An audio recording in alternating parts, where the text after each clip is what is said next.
அந்த விநாயகர் அவர்கள் விநாயகரை பத்தி சொல்றாங்க. பாலும் தெளிந்த தேனும் பாகும் பருப்பும் இவை நான்கும் கலந்து உனக்கு நான் தருவேன்.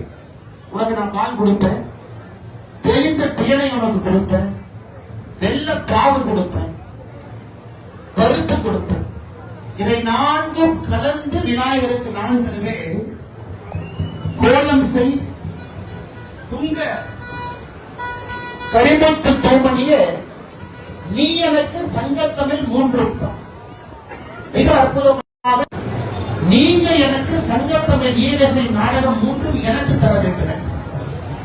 1400 ஆண்டுகளுக்கு முன்பே அவை பாட்டி விநாயகருக்கு விநாயகர் அவர்கள் எழுதுறார். அதனால்தான் ஒரு குடும்பத்திலும் நாம் படிக்க வேண்டும் என்றால் பிள்ளையார் சொல்லிய போட்டு ஆரம்பிக்கிறோம். விநாயகருக்கு பிடித்தமான இந்த நாண்யம் பலகாரமாக பிடித்து வைக்கின்றோம்.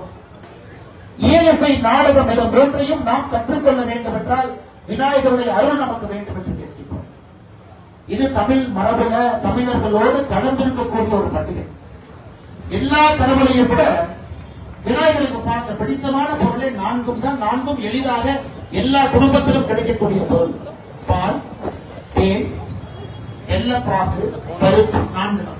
எந்த குடும்பத்தில் யார் வேண்டுமானாலும் இந்த 4 எடுத்து விநாயகர் கொடுக்கலாம். எதுவும் ஆடம்பரமாக விநாயகருக்கு தேவையே கிடையாது. ஒரு களிமண்ணில் விநாயகரை உருவாக்கலாம், மஞ்சள் தூளில தண்ணியை கலந்து அதிலிருந்து விநாயகரை உருவாக்கலாம். மிக எளிமையாக உருவாக்கக்கூடிய ஒரு கடவுள். இந்த கடவுளை நாம் போற்றி பேணி பாதுகாக்கும் பொழுது நமக்கு தேவையான 3 கலைகளையும் கூட சங்கத்தங்களையும் கூட நமக்கு இவர் கொடுப்பார் என்கின்ற நம்பிக்கை. அதனால இந்த விநாயகர் சதுர்த்தியில கடந்த 3 நாட்களாக பக்தியோடு உருக்கத்தோடு விநாயகர் பெருமானை வழிபாடு செய்து அந்த விநாயகர் பெருமானை இன்று ஏக்கத்தோடு ஒரு சின்ன மனவேதனையோடு நம்மிடமிருந்து விநாயகர் பிரிந்து செல்கின்றார் என்கின்ற ஒரு நினைப்போடு யாரெல்லாம் எடுத்து செல்லுகின்றீர்களோ நிச்சயமாக இந்த விநாயகர் பெருமான் உங்களுக்கு எல்லா வல்ல செல்வத்தையும் அன்பையும் அற்புதமான கலைகளையும் வீட்டில் இருக்கக்கூடிய குழந்தைகளுக்கு நல்ல படிப்பையும் ஈழிசை நாடகத்தையும் நம்முடைய குழந்தைகளுக்கு கொடுத்து நம்முடைய தமிழ் சமுதாயம் வாழ்வாங்க இன்னும் வாழ்ந்து மிகச் சிறப்பாக அடுத்த கட்டத்திற்கு நாம் செல்வதற்கு விநாயகர் பெருமான் இன்றும் நமக்கு துணை இருக்கட்டும். அதே போல எப்படி விநாயகர் பந்தல்ல அரசியல் பேசக்கூடாது என்கின்ற மரபு இருந்தாலும் கூட நாம் புரிந்து கொள்ள வேண்டும், விநாயகருக்கு தீங்கிழைக்கக்கூடிய எல்லோரையும் வெளியேற்ற வேண்டிய நேரம் அது. இன்னைக்கு நம்முடைய இந்து முன்னணியினுடைய பத்திரிகையில கூட விநாயகர் சதுர்த்தியில மிக முக்கியமாக 2-3 விஷயத்தை நாம் சொல்லி இருக்கின்றோம். மிக முக்கியமாக கோவில் நகைகளை உருக்கி வங்கியில் டெபாசிட் செய்த கணக்கில் எவ்வித வெளிப்படை தன்மையும் இல்லை. 3 லட்சம் கோடி ஒரு அரசு பட்ஜெட் போட்டும் எங்க அரசுக்கு வருமானம் இல்லை. கோயில்ல பக்தர்கள் கொடுத்த நகைகளை உருக்கி அதுல வரக்கூடிய சில கோடிகளை வைத்துத்தான் இந்த அரசை நடத்த வேண்டும் என்று திராவிட முன்னேற்ற கழகம் என்று பிச்சை எடுத்து பிழைப்பு நடத்தி கொண்டிருக்கிறார். கோவில்ல ஒருவரும் மன உருகி அரசுக்கு இதை கொடுக்க வேண்டும் என்று கோவிலுக்கு கொடுக்க வேண்டும் என்று கொடுத்தது அரசு கொடுக்க வேண்டும் என்பதால் அதற்கு அரசு சொல்றாங்க இல்ல உடைஞ்சு போன நகை பயன்படுத்த முடியாத நகையை உருக்கி இருக்கின்றோம் என்றால் இதுவரை தமிழ்நாட்டில் எத்தனையோ சாமானிய மக்கள் கேள்வி கேட்டும் கூட எவ்வளவு டன் நகையை உருக்குனீங்க, அது எப்படிப்பட்ட நகை, அது உருக்கப்பட்ட நகை எங்கே இருக்கிறது, அதன் மூலமாக எவ்வளவு வருமானம் அரசுக்கு வந்திருக்கிறது, அந்த வருமானத்தை என்ன செய்திருக்கின்றீர்கள் என்பதற்கான பதில் கிடையாது. ஒரு கோவிலிலும் கூட ஆகம விதி மீறப்படுகிறது. இன்னைக்கு கேரளால கம்யூனிஸ்ட் அரசு விஜயன் அவர்கள் ஐயப்ப மாநாடு கேரளாவில் நடத்துறார். இந்த குடும்பம் என்ன தெரியுங்களா, பேய் கேட்டா பிசாசு வந்துச்சுல அந்த மாநாட்டுக்கு சிறப்பு விருந்தினர் யாருன்னா தமிழ்நாட்டினுடைய முதலமைச்சர் மு க ஸ்டாலின் குடும்பக்காரர். கேரளாவிலே நடத்தப்படக்கூடிய ஐயப்ப மாநாட்டுக்கு சிறப்பு விருந்தினர் தமிழ்நாட்டினுடைய முதலமைச்சர் திரு மு க ஸ்டாலின் அவர்கள் கூப்பிட்டிருக்கிறார். கேரள அரசு அதிகாரப்பூர்வமா. ஆனா இவருக்கு தெரியும், உங்களுக்கு வேற இடத்துல போய் என்ன பேசுவாருன்னு தெரியும். பீகார்ல போய் ராகுல் காந்தி அவர் யாத்திரால என் அருமை பிரதர் திரு ராஜீவ் காந்தி அவர்களே ராகுல் காந்தி அம்மான்னு சொல்லி பெரிய பிரச்சனை ஆகி அதனால நான் கேரளாவுக்கு போக மாட்டேன் பிடிஆர் அவர்களையும் நம்முடைய இந்து அறநிலைத்துறை அமைச்சர் அனுப்பி வச்சிருக்கிறார். கேரள அரசு கம்யூனிஸ்ட் அரசு அங்கே ஒரு பிராட். சபரிமலைக்கு ஏகப்பட்ட பிரச்சனை ஏற்படுத்தி அவர்கள் இன்னைக்கு ஐயப்பனுக்காக மாநாடு, இங்க திமுக முருகனுக்கு மாநாடு இருக்கிற மாதிரி. கொள்ளையடிக்கிறவங்க ஒன்னா சேர்ந்தா நல்லவன் நாம நீங்க இப்போ யோசிப்பாங்க.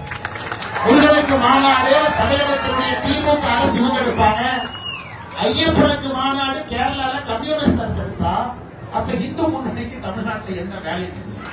இந்து முன்னணி அவர்கள் எதற்காக முருகப்பெருமாள் மாநாடு நடத்தணும்? இதையெல்லாம் கூட உங்களுடைய கவனத்துக்கு வைக்கின்றேன். நான் உங்களிடம் அருமை சகோதரர் ரஞ்சித் அவர்கள் சொன்னது போல உங்களிடம் இருக்கக்கூடிய ஒரே ஒரு ஆயுதம், சாமானிய மனிதன் இருக்கக்கூடிய ஒரே ஒரு ஆயுதம் நம்முடைய வாக்கு மட்டும்தான். அதை போடும் பொழுது ஒரு நிமிஷம் யோசிச்சு வேற எதற்குமே நம்முடைய மனதை பறிகொடுக்காமல் நேர்மையாக வாக்கை செலுத்தினாலே இந்த ஜனநாயகம் உருப்பட்டுவிடும். கோவில் நிலங்கள் ஆக்கிரமிப்பு, சொத்துக்கள் கொள்ளை, கோவில் பராமரிப்பு குறித்த வழிகாட்டு நெறிமுறை உள்ளிட்ட நீதிமன்றத்தின் எந்த தீர்ப்புகளையும் அறநிலைத்துறை மதிக்கவே இல்லை. 1986க்கு பிறகு தமிழகத்துல கோவிலுடைய சொத்து மட்டுமே 1 லட்சம் ஏக்கர் நாம் இழந்திருக்கின்றோம். 1 லட்சம் ஏக்கர் சராசரி 1 லட்சம் ஏக்கர் இழந்திருக்கும். 50 ஆண்டுகள் 60 ஆண்டுகள் கோவில் நிலத்துல இருக்கக்கூடிய வணிக வளாகங்கள் 1 ரூபாய் வாடகைக்கு 50 ஆண்டுகளாக தமிழ்நாட்டில் எத்தனையோ பேர் இருக்கிறார். அதனால்தான் கோவில் மூலமாக, கோவில் சொத்துக்கள் மூலமாக அறநிலைத்துறைக்கு தமிழகத்தில் வரக்கூடிய மொத்த வருமானமே 300 கோடி தான். 300 கோடி தான். 5.5 லட்சம் ஏக்கர் இருக்குதுங்க. 5.5 லட்சம் ஏக்கர், 46,000 கோவில். ஆனா கோவில் சொத்துக்கள் மூலமாக வரக்கூடிய வருமானம் என்பது வெறும் 300 கோடி. அதையெல்லாம் தட்டி கேட்பதற்கான நேரம், அதையெல்லாம் மக்கள் புரிந்து கொண்டு சாமானிய மனிதர்கள் நமக்கும் கோவில் இருக்கக்கூடிய பிரச்சனைக்கு நம்ம வாழ்க்கைக்கு என்ன பிரச்சனை கேட்காம, நீங்கள் இந்துக்களாக இருக்கின்றீர்கள், இந்து தர்மத்தில் நாம் இருக்கின்றோம், நம்முடைய குழந்தைகளும் இந்துக்களாக இருக்க வேண்டும், மிக நன்றாக இந்துக்களாக இருக்க வேண்டும் என்றால் நம்முடைய தலைமுறையில் இதையெல்லாம் கேட்பது நம்முடைய கடமையாக நீங்கள் கருத வேண்டும். ஆனால் நிச்சயமாக தமிழகத்தில் 2026 சட்டமன்ற தேர்தலில் நாம் எல்லோரும் நம்முடைய வாக்கை செலுத்துவதற்கு முன்பு ஒரு நிமிஷம் எப்படி விநாயகருக்கு அந்த மரியாதை கொடுக்கின்றோம், அதே போல நம்முடைய வாக்குக்கும் அந்த மரியாதை கொடுத்து நல்லவர்களுக்கு நீங்கள் வாக்களிக்க வேண்டும் என்கின்ற அன்பான வேண்டுகோளை வைத்து மேடையில மிக கடுமையாக பாடுபட்டு 268 குழுக்களை ஒருங்கிணைத்து காவல்துறையிடம் அனுமதி பெற்று வரக்கூடிய சிறு சிறு பிரச்சனைகள் எல்லாம் கடந்து இத்தனை ஆயிரம் மனிதர்கள் ஒரே இடத்துல நன்றாக கூடுவதற்கு ஏற்பாடு செய்த இந்து முன்னணியினுடைய எல்லா தலைவர்களுக்கும், RSS அமைப்பினுடைய எல்லா பெரியவர்களுக்கும் இந்த நேரத்தில் என்னுடைய நெஞ்சார்ந்த நன்றிகளை தெரிவித்துக் கொள்கின்றேன்.